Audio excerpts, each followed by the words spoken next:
காட்டுல ரோஜா பூவும் ரோஜா செடியும் பட்டாம்பூச்சியும் இவங்க 3 பேரும் ரொம்ப சந்தோஷமா சிரிச்சு பேசிட்டு இருக்கும் பொழுது அப்ப ரோஜா பூ பட்டாம்பூச்சி கிட்ட கேக்குது, எங்க 2 பேர்ல உனக்கு யாரு ரொம்ப பிடிக்கும்? அதுக்கு அந்த பட்டாம்பூச்சி சொல்லுது, எனக்கு ரொம்ப பிடிச்சது ரோஜா பூவாகிய நீ மட்டும்தான். ஏன்னா உன்னுடைய இதழ்கள் ரொம்ப மென்மையாகவும் நீ பாக்குறதுக்கு ரொம்ப அழகாகவும் இருக்க.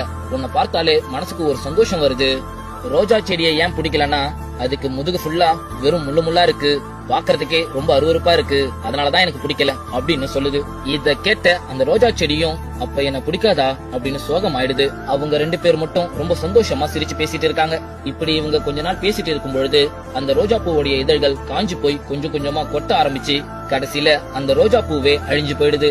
இத பார்த்த அந்த பட்டாம்பூச்சி ரொம்ப கண்கலங்கி போய் நின்னுட்டு இருக்கும் பொழுது அந்த ரோஜா செடியும், நீ எதுக்கும் கவலைப்படாத, நீ நாளைக்கு வா, கண்டிப்பா என்னுடைய செடியில ஒரு ரோஜா பூ புதுசா பூத்திருக்கும் அப்படின்னு சொல்லுது.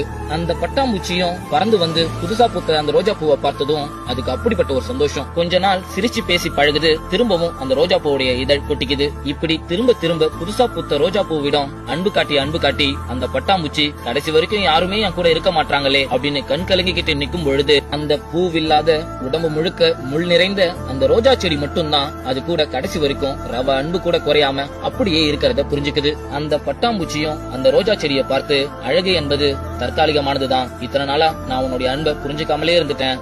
காட்டுல ரோஜா பூ